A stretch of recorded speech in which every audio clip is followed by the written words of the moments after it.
नमस्कार, मी दिनेश आणि आपण पाहताय सीएम न्यूज. मुंबई पोलीस दलात 8 महिला पोलिसांकडून बलात्काराचा गंभीर आरोप करण्यात आलाय. पोलीस उपायुक्तांसह आणखीन 3 अधिकाऱ्यांकडून बलात्कार होत असल्याचे आरोप करत याबाबतीत पोलीस आयुक्त सीएम डीसीएम यांना पत्र पाठवण्यात आलंय. नागपाडामधील मुंबई पोलिसांच्या ट्रान्सपोर्ट डिपार्टमेंटच्या 8 महिला पोलिसांच्या पत्रामुळे खळबळ उडाली आहे. या पत्राची दखल घेण्यात आली असून याचा सखोल तपास केला जाणार आहे.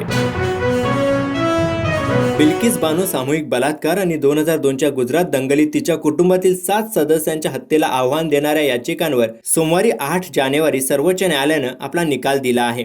गुजरात सरकारचा 11 आरोपींची शिक्षा माफ करण्याचा निर्णय सर्वोच्च न्यायालयानं रद्द ठरवला आहे. त्यामुळे गुजरात सरकारला हा मोठा दणका मानला जात आहे. सुप्रीम कोर्टाने आपल्या निर्णयात म्हटले आहे की जिथे गुन्हेगारावर खटला चालवला गेला आहे आणि शिक्षा झाली आहे, फक्त ते राज्यच दोषींना माफी देण्याचा निर्णय घेऊ शकते. सुप्रीम कोर्टाने म्हटले आहे की गुजरात सरकार दोषींची शिक्षा माफ करण्याचा निर्णय घेऊ शकत नाही, तर महाराष्ट्र सरकार यावर निर्णय घेईल. बिल्किस बानो प्रकरणाची महाराष्ट्रात सुनावणी झाली हे विशेष. इस्लामिक स्टेट ISIS मॉड्यूलशी संबंधित दहशतवादी शाहनवाज आलम याने राष्ट्रीय तपास संस्थेच्या म्हणजेच NIA चौकशी दरम्यान अनेक मोठे खुलासे केले आहेत. पुणे महाराष्ट्र मॉड्यूलचे लक्ष मुंबई आणि गुजरातचे शहरे असल्याचे त्यांनी सांगितले. गोध्रा घटनेचा बदला घेण्यासाठी ISIS आपल्या दहशतवाद्यांच्या माध्यमातून संपूर्ण गुजरातमध्ये मोठे बॉम्बस्फोट घडवून आणायचे होते. चौकशी दरम्यान असे सांगण्यात आले की दहशतवाद्यांचे लक्ष भाजपचे मुख्यालय, RSSचे मुख्यालय, विहिपचे मुख्यालय, उच्च न्यायालय, जिल्हा न्यायालय, विद्यापीठ, मंदिर, मशीद, ज्यूंचे ठिकाण, रेल्वे स्टेशन, गजबजलेली बाजारपेठ आणि VIPंची घरे आणि गुजरातमधील त्यांचे मार्ग होते.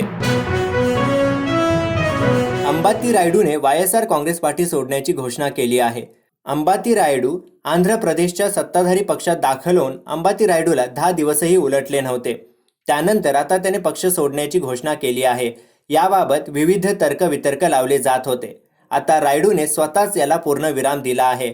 त्याने सांगितले की UAE लीग म्हणजेच IL T20 मध्ये खेळण्यासाठी रायडूला पक्ष सोडावा लागला. रायडूने सोशल मीडिया प्लॅटफॉर्म Xवर लिहिले, मी अंबाती रायडू येत्या 20 जानेवारीपासून दुबईत होणाऱ्या IL T20 मध्ये मुंबई इंडियन्सचे प्रतिनिधित्व करणार आहे, ज्यासाठी मी व्यावसायिक खेळ खेळताना राजकीयदृष्ट्या गैरसंबंधित असणे आवश्यक आहे.